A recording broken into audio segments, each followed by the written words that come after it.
one of the challenges of inclined beams in an arrangement is the placement of the beam. Now, our software is quite very good that it can easily predict the positions of beam.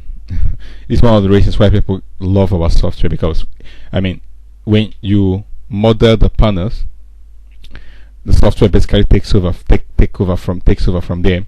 It can easily predict the beam positions without you having to spend so much time trying to form the beam positions. You can see it can easily predict the beam positions and where they occur. That saves quite a lot of modeling time. Now, but the trouble with irregular panel is that though we try to predict it, as you can see, we have put a beam here, a beam there, and there, assuming that there is beam all around the irregular panel. But that is not how simple it can be. Okay, because the trouble with irregular panel is the user preference is highly respected. Because the truth is, so many people have different way of dealing with an irregular shape. What I mean by that is a very good example. Somebody might want to put a beam to run all the way from this way, that way, and this way. Okay, another person might want to run a beam to cover from here and here. Okay, so that is what we cannot predict program, because we are not in the engineer's mind. And another good thing with our software, we try to let the engineer be the engineer. Our software is trying to is an aid to help to make the work faster, but it cannot replace the engineer's mind or the engineer preferences. That is where the engineer have to step in. Now, but to make this work a little bit lighter, what we did is to introduce some tools that can enable you to form the beam the way you want them to go, and the software will respect that. Let me also repeat what I said the last time. Our software, it has a way, it's quite intelligent enough that it can actually predict what we used to call the beam positions. Okay, unlike some applications that you might spend so much time trying to configure the beam. But our software, once you get the panel positions, the software takes over from there. Actually, it's much more easier to model the panels. Okay, once you have done that, our software takes over from there, and it can intelligently predict what is likely to be the beam positions. But the only problem with that is that when you have an inclined panel, the inclined panel position, beam position, can actually be anywhere. It depends on people's preferences, which we cannot predict. But what we now did is to introduce a tool that will enable you to form this beam quite easy, without much configurations. Now, to start with, before you can even form your own beam, you need to do a simple thing. First of all, if you select the beam properties, okay, you have to remove the beams that you don't need, in this case, which are the inclined beams. But as we always say earlier, before you do that, have a check of your beam span to make sure you have all the beam span that you need. If you don't, it's always wise that, if you have to create one, you create one, and so on before you continue, or you have to delete a beam span that you feel is not where it's supposed to be. So I'll have a quick check. Now, this is my beam span collection. Okay, I'll just go through. You can see as I move the down arrow, or as you click, the software highlights the beam span and where they occur. I've said this before. The beam span actually is very important and very crucial in our software. One of the reasons why we separated the beam span from the beam is to have a more to give the user a more powerful control, because the beam span is actually the building block for the beam. Okay, and again, the beam span is also the building block for the column. You get it? So it's always good you have this orientation in your mind, so that if you manipulate the beam span, basically you can actually manipulate the beam and the column. It's quite very simple. So get this into your, get this, so you have a feel of how the software works and what you need to control. We always advise spend time, make sure that your beam span are where they ought to be, so that you don't waste so much time doing analysis. Okay, so you can see I'm going through my beam spans, making sure all is where I want them to be. These are the inclined one. Okay, that's it. All my beam spans are okay. I don't have any hidden beam. Okay, so check one. Okay, now the next thing now will be to remove the unwanted beams. A very good example, you can see I have this beam this way. Okay, you can see this is a separate beam, beam 16, beam 6, beam 15, and then beam 12, beam 14, okay, beam 3, beam 4. Okay, now it depends on people's preferences. Now for the purpose of what we are doing, I might wish to form a beam all the way from here to here. Okay, let me repeat. I might wish to turn beam 16, 6 and 15 into one single beam. Forming the beam all the way from here down to here. Okay, the first thing I do, of course, I remove the beam in question. Okay, and of course again I might also wish to turn this beam from here to a single beam. Okay, but as I said earlier, it all depends on the individual preferences.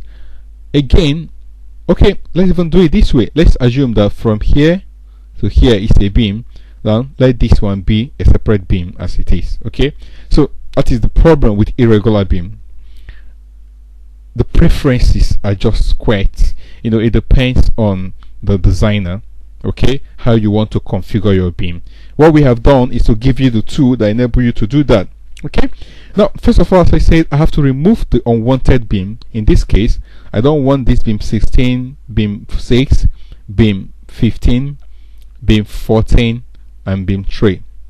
I don't need them. Okay, so I'll go about removing them. First I take out beam 3, and very, very, very, very important, please always observe as I click on the respective beam, you can see it's selected. Okay, deleting the beam you want, and be very careful so you don't delete the beam that you don't actually need to delete. Okay, so click on the beam, select the beam, and then you click delete selected. Okay, you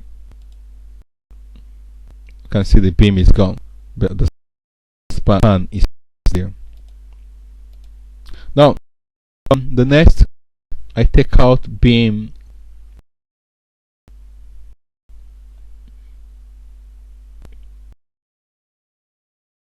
okay, now I have beam 15, so I take it out. As you can see, always make sure what you are deleting is what you want. Okay, I'll take out the next one.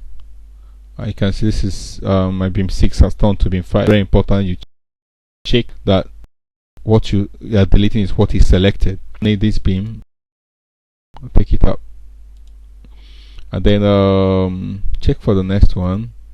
That is this. I don't need these two. Take it out. Then the next, okay, I don't need these two. I'll take it out. Okay, fine.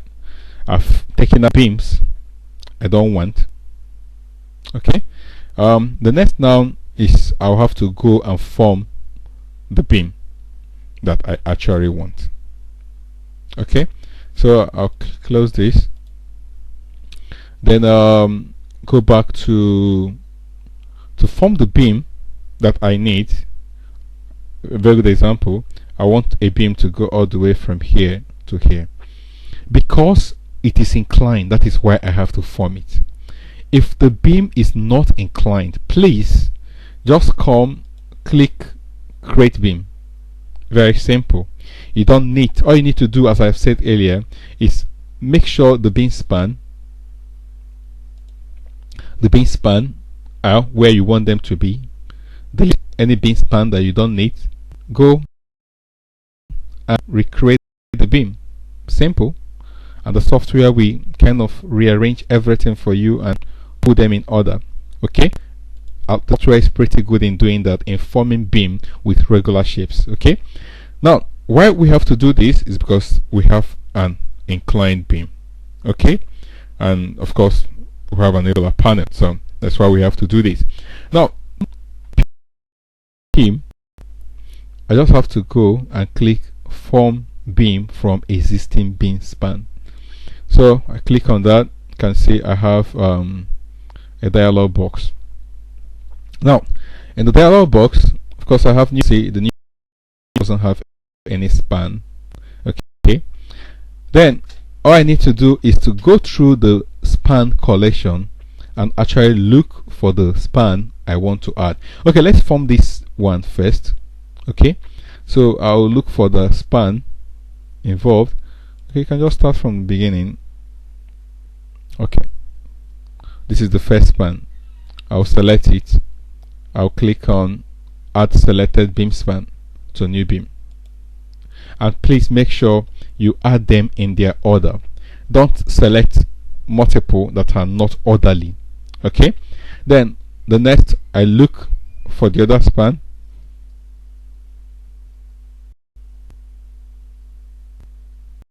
Okay, that is this. I'll select it. Always make sure the box is checked.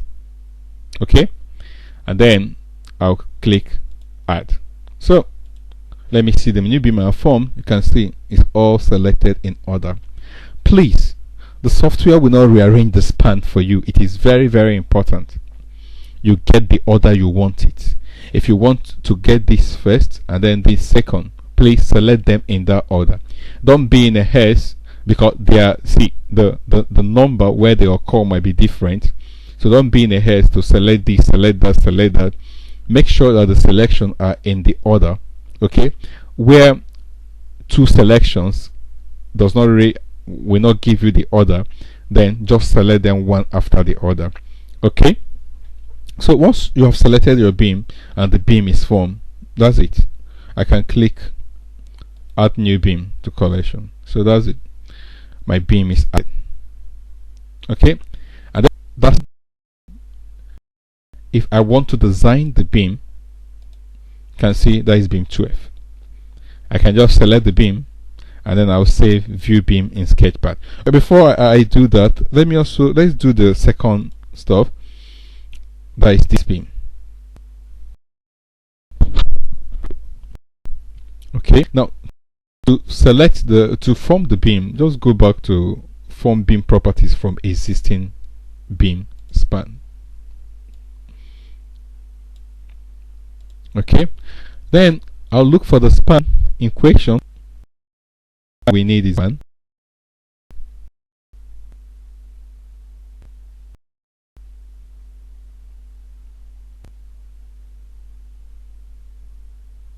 Okay, so that's it. That is span 24. Now I don't need to click on this because that will change the order. If I select these two in succession, if I select these two, once I click add, the software will add 23 and 24. But the order I want it is 24 first, add, then after that I'll look for this one.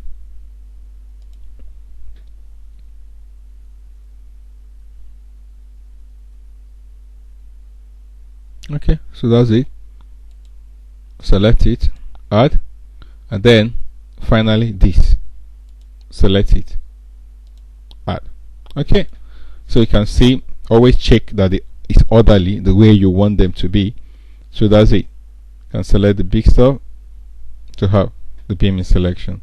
I can click this to add the beam to collection. So that is it.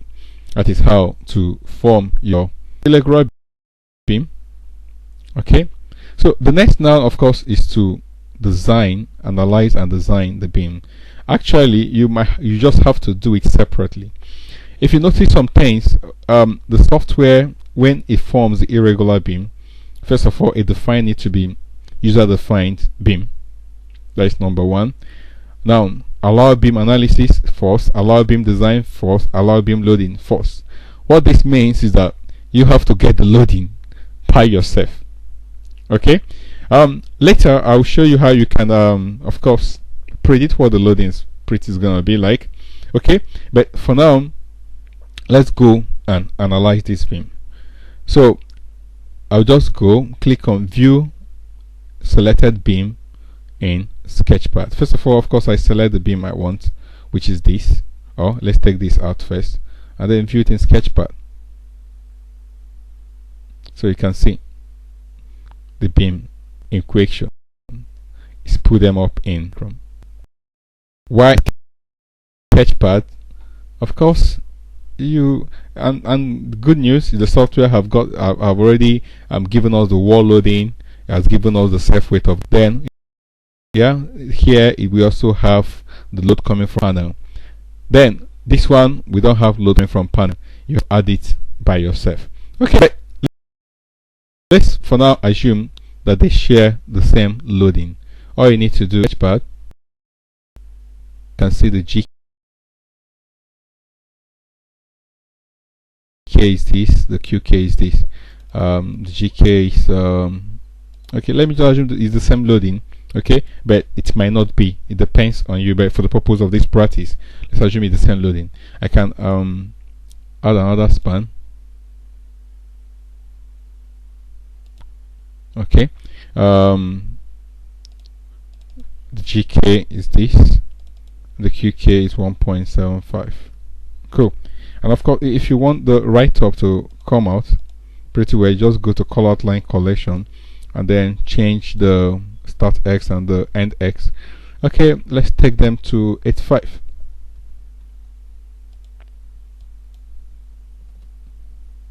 Cool. So that's it. Once you do that, then I can say analyze and design beam. So that's done that for us. And then at the end, you can detail the beam if you want. So that is our beam. Of course, numbering, you can always change them the way you want it. Whatever the number is,